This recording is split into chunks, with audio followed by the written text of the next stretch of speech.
Boş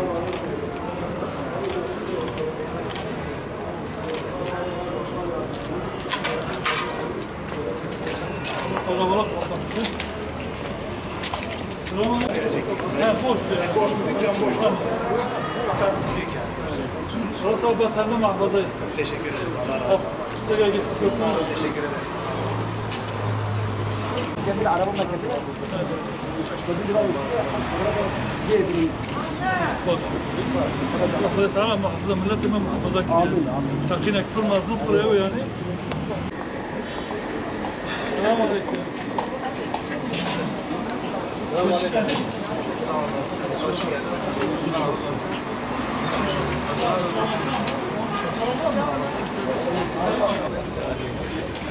Üstünde taşlar geldi, camlar geldi, parçalar geldi. Tabii ortalık tozdu. Patlama çok güçlü müydü? Bayağı güçlüydü yani. Bina salandı. Epey salandı. Benim çökmesine korktum ya. Allah korusun. Allah Batar'da mahvadayız. Sonra. Allah korusun. Allah affedip bırakmasın. Hasar tespiti. Dün uğradılar da. Sonra bir şey yok. Tespitler yaptık. Yani eksik bir şey olursa haberimiz olsun. Yani. Allah razı olsun. Tekrardan geçmiş olsun. Allah Batar'da mahvadayız.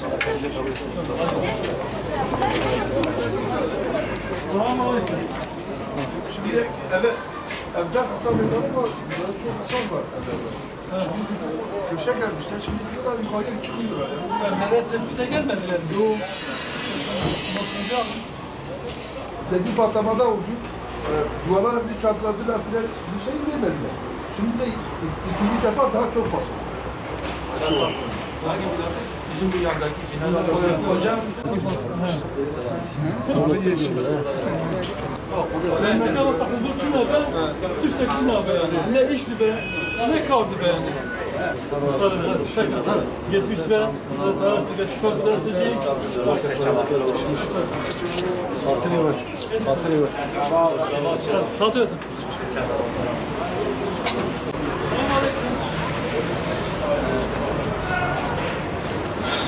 Hüdapar heyeti olarak patlamanın olduğu mekanı, emniyetin içine meydana gelen patlama alanını da ziyaret ettik. Onu da gördük.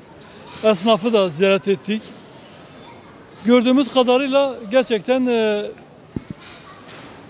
büyük bir patlamanın meydana geldiği, hem meydana gelen çukurdan da hem de etraftaki tahribata bakıldığında büyük bir patlama olduğu görülmektedir. Can kaybının az olması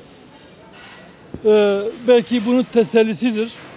Çok böyle bir patlamada çok daha büyük bir can kaybı olabilirdi. Allah'a şükürler olsun fazla bir can kaybı yok. Esnafımızda da ufak tefek yaralanmalar dışında ciddi bir yaralanma yok. Cana değil mala gelmiş. İnşallah son olur. Bir daha bu tip patlamalar olmaz. Şunu unutmamak lazım. Bu tip patlamalarla, bombalama eylemleriyle kimseye herhangi bir zarar verilemiyor. Verilen zarar bu halkadır. Kürt halkına verilen bir zarar söz konusu. Kürt esnafı zarar görüyor. Bunun iyi bilinmesi lazım ve ona göre adım atılması lazım. Şehrimizin huzurunu kimsenin bozmaya hakkı yok. Vatandaşlarımız, halkımız daha yeni o huzur ortamını yakalamışken, esnafımız ticaretini daha yeni idame etmeye başlamışken, çünkü az önce görüştük, birinci patlamadan sonra diyorlar ki tamamen işlerimiz durmuştu. Güvenlik olmadığı için patlama nedeniyle ekonomik krize girmiştik. Bu son bir aydır işlerimiz düzelmeye başlamıştı ki bu patlama oldu. Endişeleri tekrar işlerinin kırılması, alışverişin ölmesi, buranın, bu sokağın, bu cadde esnafının iş yapamaz hale gelmesi. Şu an ondan endişe ediyorlar. Halkımızdan da talebimiz şu, alışverişlerini özellikle patlamanın yapıldığı bu bölgedeki vatandaşlardan yapsalar, esnafımızdan yapsalar çok daha onlara ekonomik olarak faydası dokunmuş olacak. Belki hayırlı bir iş yapmış olacaklar. Yani bunu o zaman tabii cepten aşağıdaydı, biraz daha karanlık görünmüyordu. Ama böyle bir şeyler. Sıkıntı olduk dedikleri zaman bir daha hatırlatıyoruz. İnşallah son ben nihayet böyle. Hep takdim ve hep şey inşallah nihayet evvela. Bunca huzur bugünün, emece huzur bugünün, memleket emece huzur bugünün. Şimdi bu patlamaların olmaması için evet. Kürt halkının huzurunun bozulmaması için evet. Yani yeri gelmişken yani eğer hayır denirse bizim görebildiğimiz kadarıyla tabii gerekçelerimiz belli. Biz yeni bir Türkiye'nin oluşması için sıfırdan yeni bir anayasa yapılması için Kürtlerin temel insani ve İslami haklarına kavuşmasının önü açılabileceği için yeni anayasa ile yeni bir sistemle o ihtimal güçlü olduğu için biz evet diyoruz. Ama hayır dendiğinde örgüte evet manasına gelecek. Örgüt bu patlamaları devam ettirecek. Halkımızın huzuru kaçmaya devam edecek. Biz kültürel haklarımızın, siyasi haklarımızın takipçisiyiz. Temel insani ve İslami haklarımızın hepsinin takipçisiyiz ve takipçisi olacağız. Ama bu şekil bombalama eylemleriyle halkın huzurunu bozan, malını, canını tehlikeye atan yol ve yöntemlerle hakları talep edemeyiz. Şiddet hak arama yöntemi değildir. Bundan çıkarılmalıdır. Kanaatimizce bu patlama da 16 Nisan'daki yapılan referandumdan da bağlantısız değildir. Örgüt korku ortamı yaratarak belki halkı böyle bir yola sevk etmek istiyordur. Yani buna da prim vermemek lazım.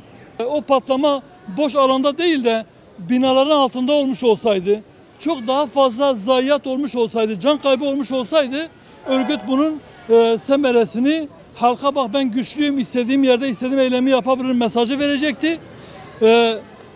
Azalan desteği yeniden kazanmak için bir manevra olarak kullanma ihtimali mevcuttur. Yani %100 öyle olmasa da bu da ihtimal dahilindedir.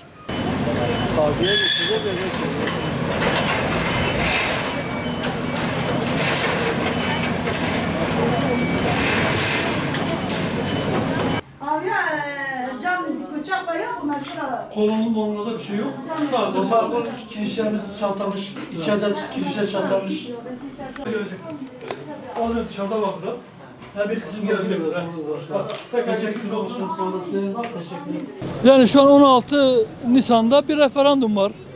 Referandumda eğer HDP'nin ya da örgütün çağrısıyla, Kandil'in çağrısıyla hayır derlerse bu örgüte şu demektir. Gel her gün bombala, her tarafa bomba koy, benim huzurumu boz, bombalamaya devam et demektir. Çünkü bu dolaylı olarak örgüte destek olacaktır. Verilen bir destektir. Ama yok eğer evet çıkarsa bu kanaatimizce barışa, huzura verilmiş olan bir destek olacaktır. Ve dediğim gibi evet dedikten sonra sandıktan güçlü bir şekilde evet çıktıktan sonra Hüdapar olarak da biz bu noktada Kürtlerin tüm haklarının takipçisiyiz. Halkımızın taleplerinin takipçisi olacağız. Legal yollarla, yasal yollarla biz bu hakları talep edeceğiz. Sivil yöntemler vardır ve sivil yöntemler kullanılması lazım. Halkın zarar görmemesi için. Çünkü bu şekil halkımızın hem can hem mal güvenliği riske edilmektedir. Ve yine gördüğünüz gibi halkımız mağdur olmaktadır.